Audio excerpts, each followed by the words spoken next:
The zombies are coming. Brains.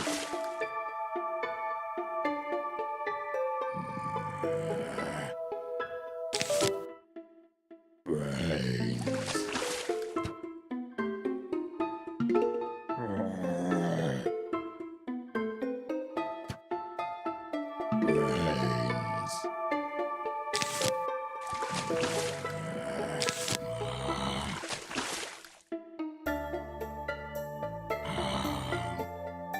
Brains.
Brains.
zombies are coming.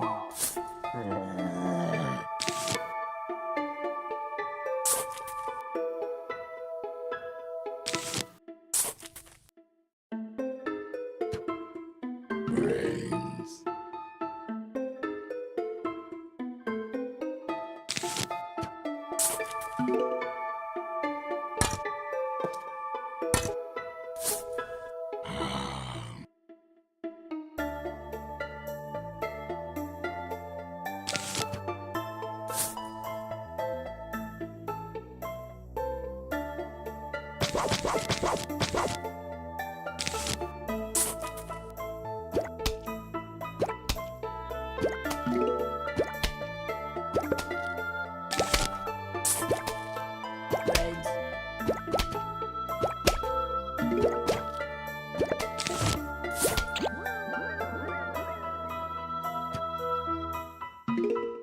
The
zombies are coming.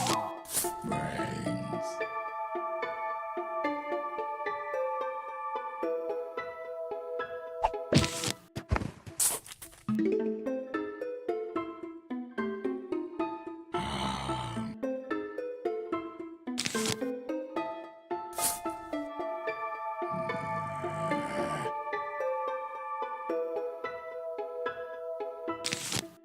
Brains.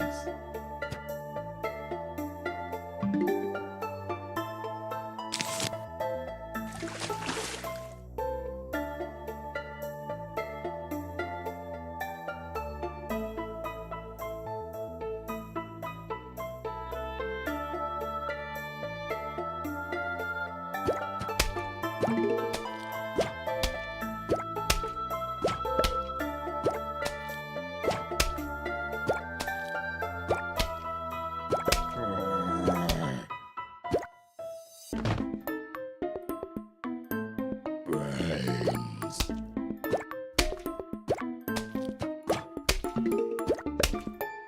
Brains.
Zombies are coming. Brains.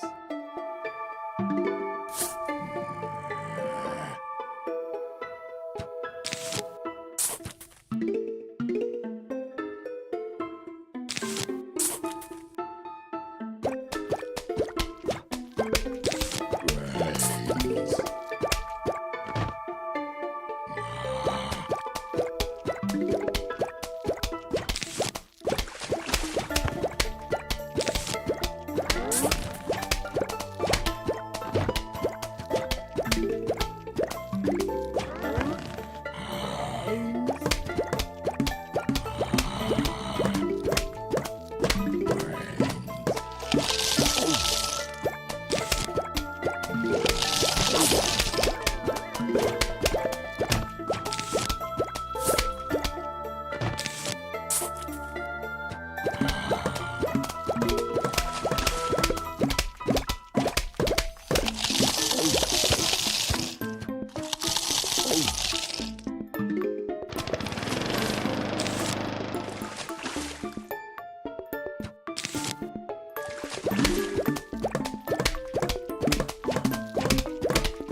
The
zombies are coming.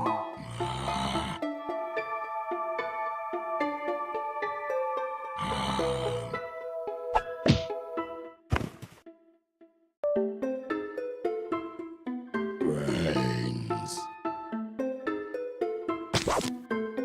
Brains.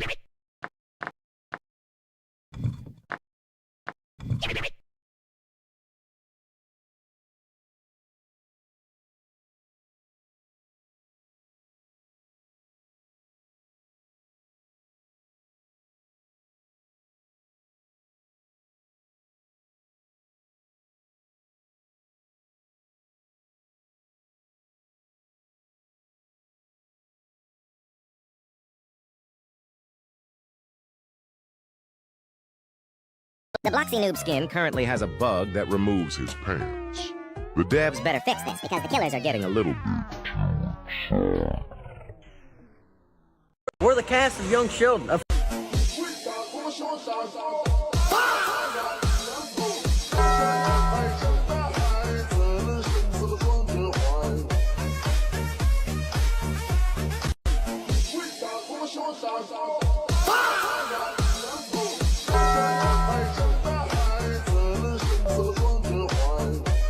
I hate my kids so much I wish they'd just die already. My foster son Benji has always wanted to be a pilot. He'd stand in the backyard with his arms out, pretending to fly and making engine sounds. But then I got pregnant with a biochild, and when Benji saw the ultrasound, he just stood there staring at me. Will you still be my mom? I promised him yes. But then Aaliyah was born, and at first Benji was the best big brother, feeding her and making her laugh. But then Aaliyah turned 4, and something shifted. I heard a vase break in the kitchen one day, and instantly came running. Aaliyah was pointing at Benji, who was out in the garden pretending to fly a plane. He did it. I didn't know what to think, but then one day I caught her using my makeup to draw fake bruises on her arm. What's that for? I asked, and she smiled at me. I want to tell the neighbors Benji hit me. She said it like it was a game. I was becoming scared of her, but didn't know what to do. One day, Benji came to me crying because Aaliyah told her friend that Benji killed her cat. I didn't, Mom, I swear. He came to me again next day. Aaliyah said if I tell you anything again, she'll say I hit her. She said I'll go to jail. I don't want to go to jail, Mom. I want to be a pilot. He was 15 and 6 feet tall, and his hands were trembling. I swore I'd protect him and warned Aaliyah if she did anything again, there would be serious consequences. 2 months later, it was Benji's birthday, and I bought him tickets for his first ever flight lesson. He was so happy, but just as he was about to blow out the candles, our doorbell rang. A caseworker and an officer stood with clipboards. We've received reports of inappropriate contact between your foster son and daughter. I looked over and saw Benji's face drop. I didn't do anything, but Aaliyah was right there, smirking. The officers spoke with her privately, and I heard her sobbing through the door. They stepped out and told me, "We're removing Benji pending investigation." Benji grabbed my arm immediately. "Mom, please, I'm innocent," he was crying. I tried to hold on, but the officer dragged him out on his birthday. Aaliyah just stood there laughing and pointing her finger at the car as it pulled away with Benji inside. That was so much fun. I put her up for adoption immediately, but when they took her, she didn't even cry and just walked out smiling. Last week, I visited Benji in juvie. I brought him a toy airplane, but he just looked at it and shook his head. They don't let people like me fly planes. I went home and threw the lesson tickets away. I hate my kids so much I wish they'd just die already. My foster son Benji has always wanted to be a pilot. He'd stand in the backyard with his arms out, pretending to fly and making engine sounds. But then I got pregnant with a biochild, and when Benji saw the ultrasound, he just stood there staring at me. Will you still—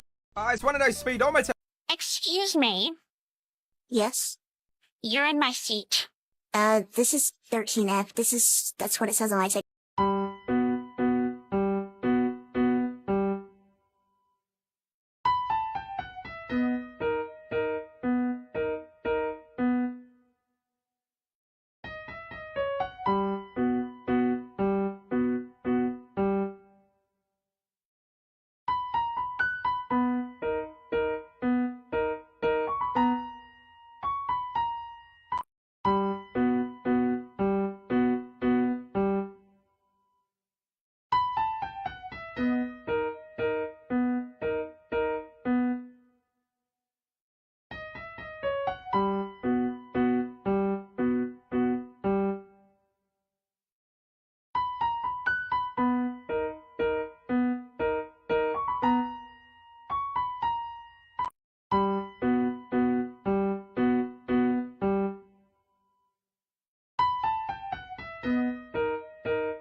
On Route 40. Who cares? You have a problem? Yes, I do. I've had a long day. Is it too much to ask for a dinner with a little peace and quiet? Sheldon, you do not talk to your father like that. Fine. I'd rather not speak to any of you. Maybe I better go talk to him. No, I got this. George, maybe you should calm down first. I got this.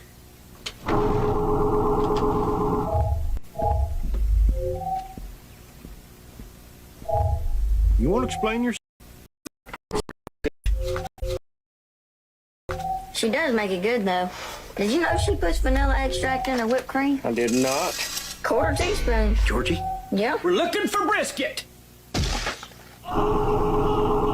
on my TV.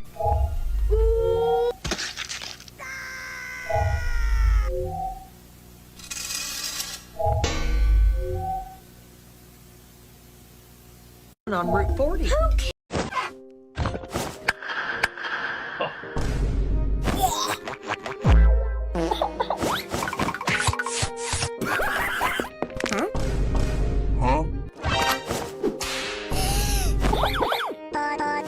Huh? No.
I tied my dog Biscuit to a pole while I went inside to get some coffee, but when I came out 30 seconds later, Biscuit was gone. I panicked and looked around and saw a woman and her young son dragging Biscuit down the sidewalk. Biscuit was whimpering and digging his paws into the concrete so hard his claws were bleeding. I instantly sprinted to them and said, "That's my dog. What do you think you're doing?" The boy kept holding the leash and the woman smiled smugly. "My son is autistic and wants a puppy. We can't afford one and you clearly don't appreciate yours leaving him out here. He's ours now." They turned around and tried to keep going, but I blocked them. The son crossed his arms and stomped his foot. "I want him. He's mine. Mom said I can have him." I told him his mom is wrong and went to grab Biscuit's leash, but his mom threw her iced coffee at my clothes. "Don't touch my son." Biscuit instantly reacted and lunged towards me to make sure I was okay, but the boy yanked him back and the woman literally slapped Biscuit over the head. "Bad dog," Biscuit whimpered, and that's when I had enough. I took the lid off my scalding coffee and threw the entire cup right in her face. She instantly shrieked as the coffee burned her face. Her hands flew to her eyes. Her son tried to grab my shirt, but I asked him, "Do you want the rest of the hot coffee thrown at you next?" He instantly shook his head and handed me the leash. His mom kept screaming about her eyes, but I walked away with Biscuit, who was wagging his tail. Little did the kid know, I had no coffee left to throw at him. I tied my dog Biscuit to a pole while I went inside to get some coffee, but when I came out 30 seconds later, Biscuit was gone. I panicked and looked around and saw a woman and her young son dragging Biscuit down. Look at this photo right here. It says, who would you genuinely not want to encounter in any of these scenarios? Starting off with Batman starts laughing. Now, getting a smile out of him is already enough. But if he starts laughing, just know his no-kill rule has been broken. You're done. Adios, amigo. Next, there's Joker stops laughing. Do I need to show you all the things he's done while laughing? Previous convictions include kidnapping, torture, extortion, racketeering, fraud, rape, identity theft, malicious mischief, trespassing, arson, assault, larceny, grand larceny, spectacular larceny, vandalism, forgery, desecration of a corpse, improper disposition of a body, improper labeling of meat products, cannibalism, homicide, regicide, attempted homicide, littering. My only regret is I didn't do more. Imagine if he was serious, no laughing. You need to do anything possible to make him laugh. Next is Spider-Man gets quiet. Spider-Man's always telling jokes, even through the hardest times of his life. So if you get him to this point, Uncle Ben's gonna need to come down from heaven itself, stop Spider-Man from destroying your ligaments. Yes, Goofy, you're gonna need a miracle to get out of this whooping. And if Deadpool stops joking, you better hope you're not tortured by a man with Toon Force. Look at this photo right here. It says, who would you genuinely not want to encounter in any of these scenarios? Starting off with Batman starts laughing. Now, getting a smile out of him is already enough. But if he starts laughing, just know his no-kill rule has been broken. You're done. Adios, amigo. Next, there's Joker stops laughing. Do I need to show you all the things he's done while laughing? Previous convictions include kidnapping, torture, extortion, racketeering, fraud, rape,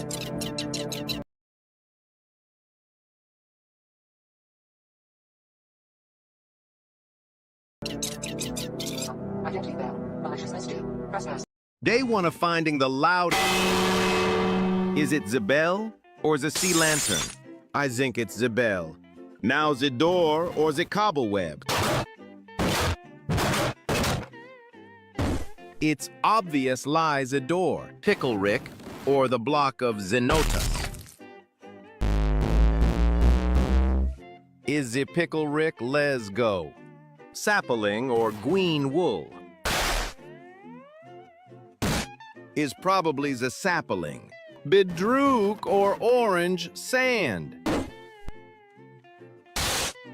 Is the orange sand. Lieber or Wedstone torch? Why was the labor so quit? The glass or the bacon?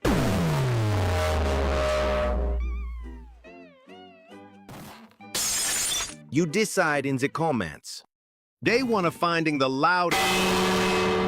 Is it Zabel or the sea lantern? I think it's Zabel.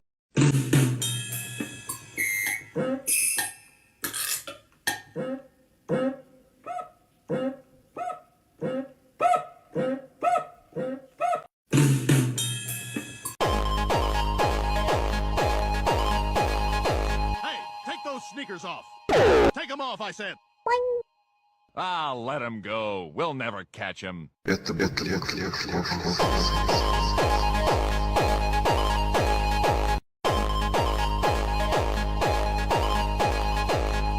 take those sneakers off. Take them off, I said.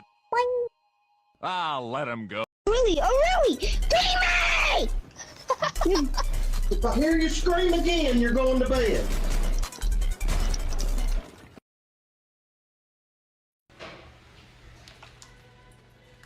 Yo, what the fuck? Hey, excuse me. Where y'all restroom at? Right. Thank you. Oh my God.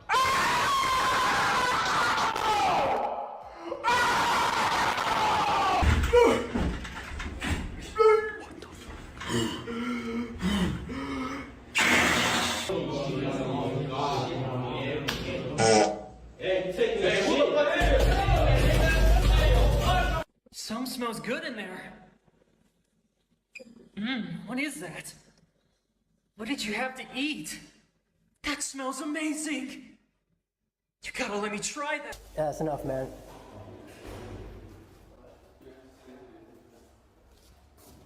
What's wrong?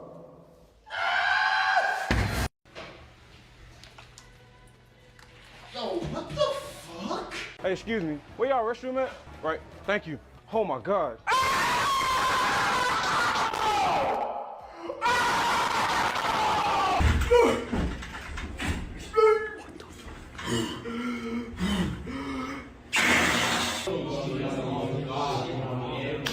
First time in Texas, and you. Man, what the fuck is Timmy listening to, bro? Oh, hell no. He on that gay shit today. Timmy! What the fuck are you listening to, man? Man, why the fuck you ruining my favorite ass jam, man? Get the fuck out. Can't you see I'm showering?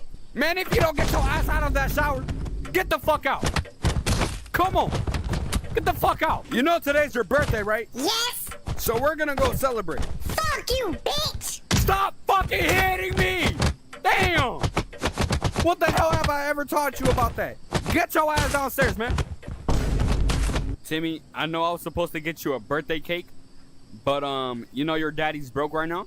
So instead of the birthday cake, I got you this.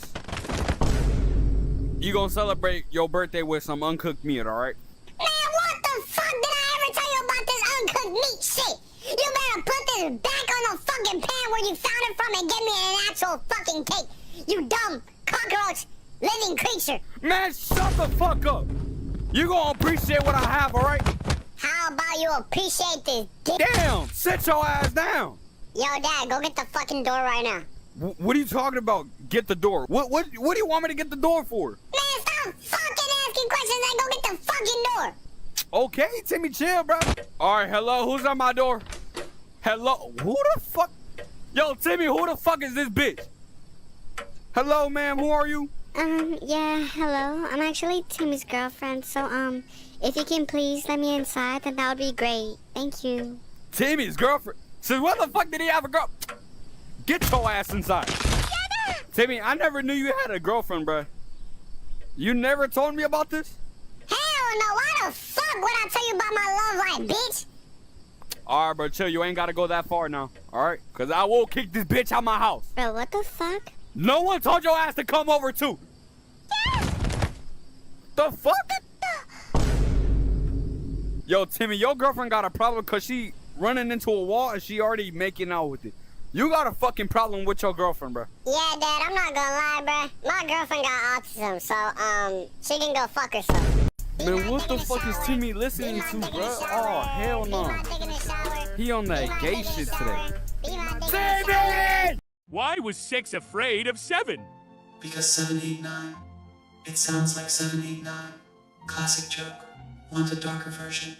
Why was 10 scared? Because it was in the middle of 9/11. Alright, I'll behave now. Hey, yo!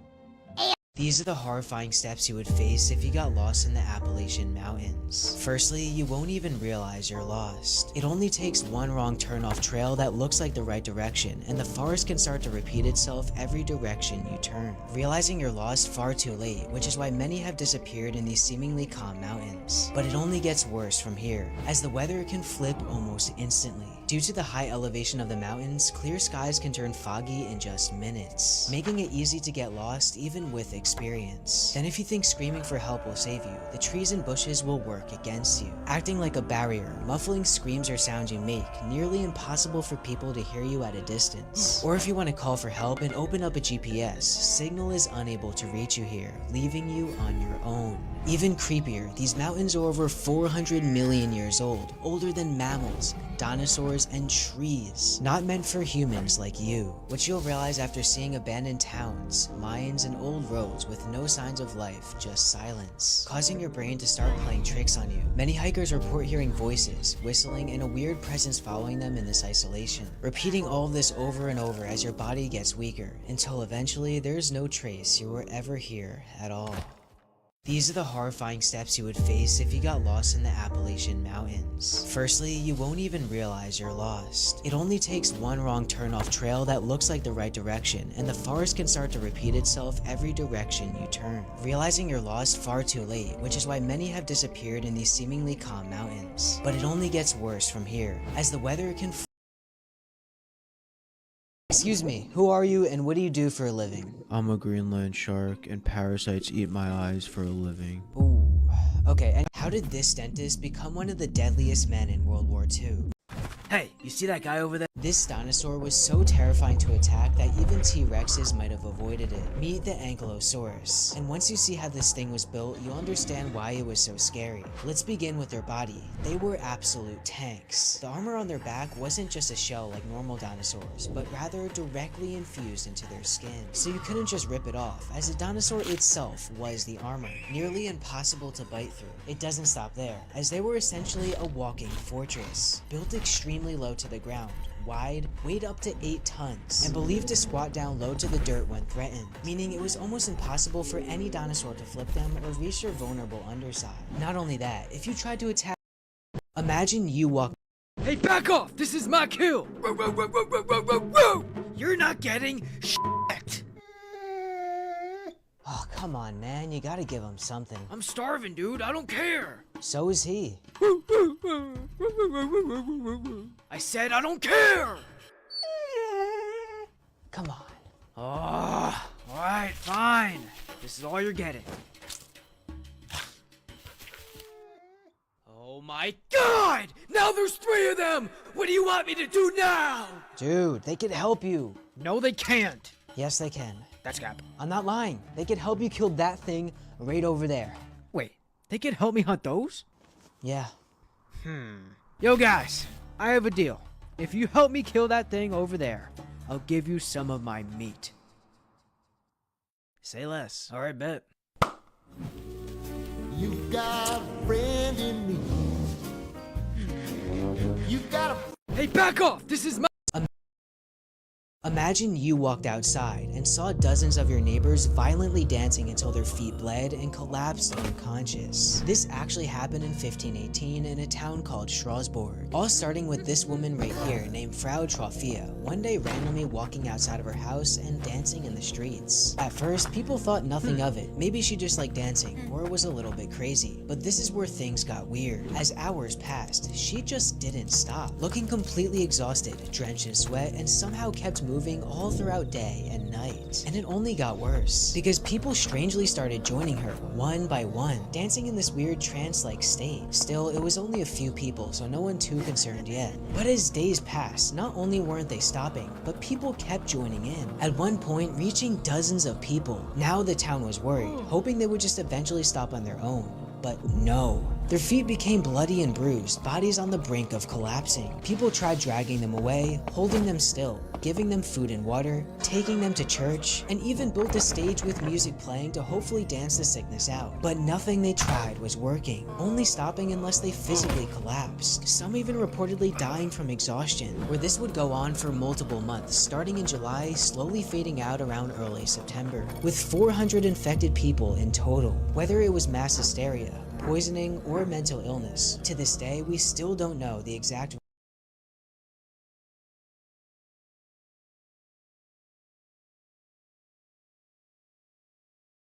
Penguins are a lot darker than you thought, and nowhere near as innocent as they seem. But why? Firstly, penguins can get extremely violent. Despite looking harmless, many male penguin species have been observed brutally fighting each other over things like territory, eggs, or mating partners. So bad, they sometimes leave each other critically injured or even dead, and they only get more disturbing, as penguins are chronic thieves, often spotted stealing rocks from other penguins' nests that took days to build, leaving the eggs without protection to help their own. Or even crazier, penguin prostitution can take place for the Adelie species. Valuing rocks so much is essentially a form of currency, where female penguins might mate with males for an exchange of some rocks. And somehow it gets worse, as emperor and king penguins are known to kidnap babies. Usually after losing theirs, instincts can make them steal and raise a random chick as their own. Or sometimes, penguins might even abandon their own child. Although for survival, they're known to leave the weakest chick behind to die, only helping the healthier one. And let's say the weaker chick does survive, well, they're still known to get bullied by stronger ones, being pushed and hit around.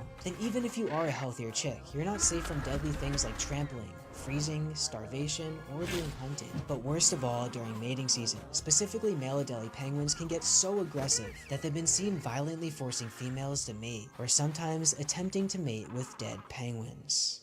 Penguins are a lot darker than you thought. If you tossed a single rock into this tiny hole in the Nevada desert, you could kill off this entire species of fish. Meet the Devil's Hole pupfish, one of the rarest fish on Earth that definitely shouldn't be alive. But why? Let's start with their home. You see this small pool right here? Well, this is where every single one of them on Earth lives. Just a 10 feet wide and 70 foot long hole in the middle of a desert, where the water temperature sits at around 90 degrees Fahrenheit at all times, and barely has any oxygen. So how do they survive this? Well, you see, they've lived in this exact spot for thousands of years, meaning their bodies have literally adapted to survive this specific pool of water. Not only that, but the food source for their entire existence is sustained from a singular spot of algae growing on a tiny rock shelf. But this is where things get bad, as this means only a small amount of fish could live here at once. So no, there's not a few thousand of these fish, but only about 75 pupfish that live in this pool as of today, with a small all-time record of only about 540 pupfish. But the biggest problem of all, scientists say these pupfish are the most inbred species on the entire Earth, giving them a huge disadvantage genetically, where even small events like weather or tiny environment changes could wipe them out. For example, one time 3 drunk men broke into the Devil's Hole, swam around, crushed eggs, and vomited in the water, putting the whole species at risk. But somehow they're still alive to this day, living in this exact spot for well over 10,000 years.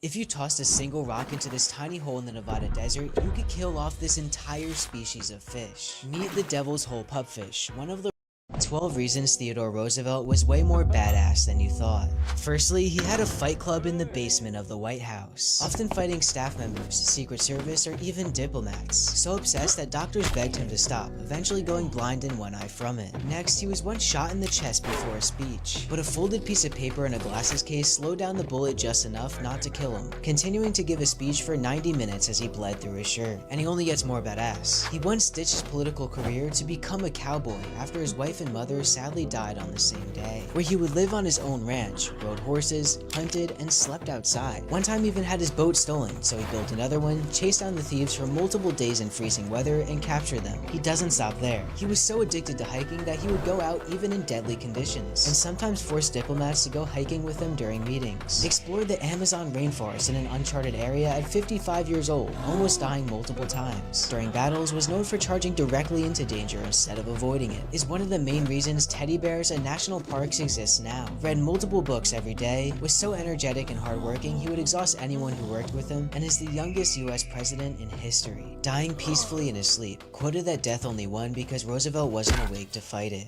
12 reasons Theodore Roosevelt was way more badass than you thought. Imagine you're crawling through a cave and suddenly you can't move at all. This actually happened in 2009. A 26-year-old cave explorer, John Edward Jones, was exploring the Nutty Putty Cave for a family trip, a popular cave system in Utah known for having some narrow tunnels, but wasn't considered deadly and actually a beginner-friendly cave for inexperienced climbers. Also, John had climbed here years ago as a child, so he was pretty confident. Climbing deeper, eventually John made it to the most popular area of the cave called the Birth Canal. Not too challenging for him, but this is where things took a turn. As John continued crawling, the tunnel started getting way tighter than he remembered. Because what John didn't realize, this wasn't the birth canal. He made a completely wrong turn into an unmapped area of the cave. Thinking it would get easier, he crawled even deeper. Becoming so challenging, he had to suck in air to squeeze through. Continuing to go down further again, hoping to find a turnaround spot, when out of nowhere, a dead end. Now entirely unable to move. Pinned against the rocks so tight, he couldn't move his arms or take deep breaths. Upside down with gravity slowly crushing his body and locking him further in place. His brother found him, tried helping, but had no luck. Called rescuers who tried assisting him, breaking rocks, and even a pulley system. But nothing they did was working. Spending a full 25 hours in this nightmare, until the pressure from being upside down caused John's body to give out. Where to this day, John is still there, forever sealing off the cave as his tomb. Imagine you're crawling through a cave and suddenly you can't move at all. Horrifying reasons you can never survive the Titanoboa. Starting off, they were 8 times longer than you, reaching up to 50 feet long, about the width of an average home, and around 2,500 pounds, heavy as a small car. The largest snake to ever exist. But it gets worse. You wouldn't even know they were coming. Despite being as large as a bus, Titanoboas were actually ambush predators, commonly hiding in murky water, had camouflage skin, and made almost zero sound, staying almost entirely invisible when Did you know about this frog that basically freezes itself to death on purpose? It all begins in winter, where the species called the wood frog will, instead of protecting itself from the cold like normal animals, hide right on the surface, not underground, strangely letting itself freeze in the extreme temperature. Their body turns frozen solid, ice literally forming in their veins. Breathing and heartbeats stop, and becomes completely unresponsive. Any other animal would be dead at this point, but this frog has different plans. Inside its body, a surge of glucose floods its system, acting like a natural antifreeze, protecting its cells from dying, allowing it to stay frozen essentially dead for 7 to 8 months. And once winter is over, it simply thaws out, waking up like nothing happened. Did you know about this frog that basically freezes itself to death on purpose? It all begins in winter, where the How did this cat survive a sinking ship, then another, and another, every time it should have died? It all began during a World War II naval attack on a German battleship with a stray cat on board. A critical part of the ship being struck, sinking in the middle of the Atlantic, killing 2,000 soldiers. These are the horrifying steps you would face if you got lost in the Appalachian Mountains. Firstly, you won't even realize you're lost. It only takes one wrong turn off trail that looks like the right direction, and the forest can start to repeat itself every direction you turn. Realizing you're lost far too late, which is why many have disappeared in these seemingly calm mountains. But it only gets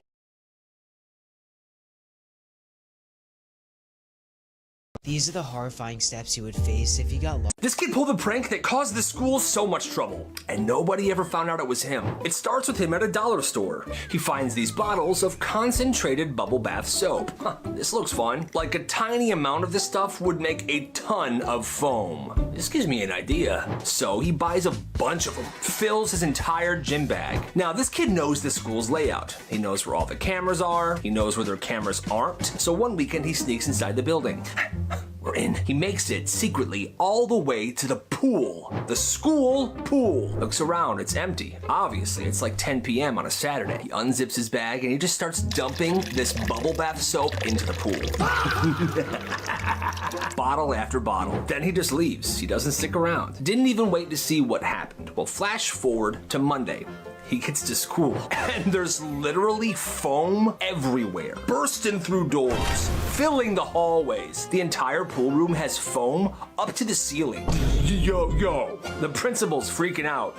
Cancel school! This is an emergency! The kids are laughing. The entire school is talking about this. But here's the thing that this kid did not think about. That foam doesn't just sit there. It gets into the filtration system, into the tubes, the pipes. The entire pool had to be shut down for weeks. It had to be drained, rinsed, and drained like 4 times to make sure all the soap was gone. The biggest problem is that school was known for its water sports, so the polo team and the swim team had to change their entire schedules and share pools with different schools. And the craziest part, this kid didn't even tell anybody. The situation was so bad he couldn't even brag about it to his friends, so he just stayed silent.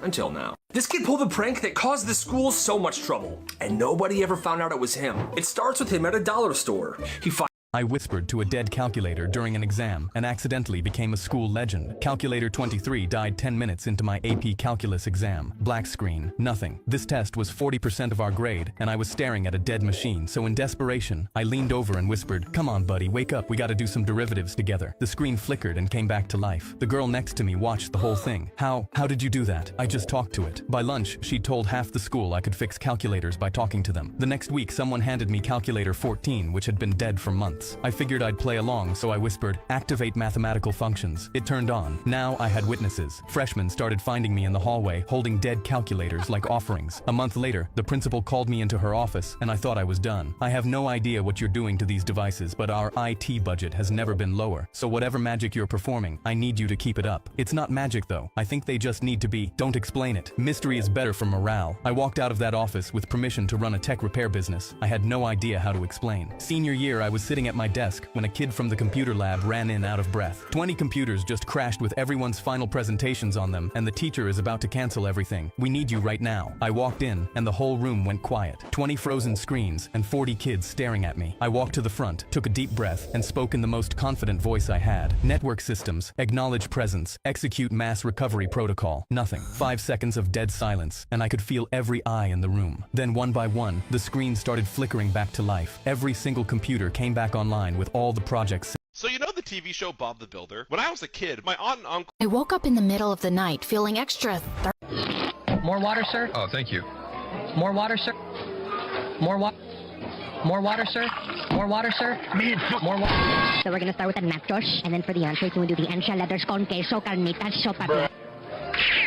Your food will be ready in 30 minutes, sir. Man, what the fuck? Nah, man, this year's gonna be different. I'm gonna get fucking shredded.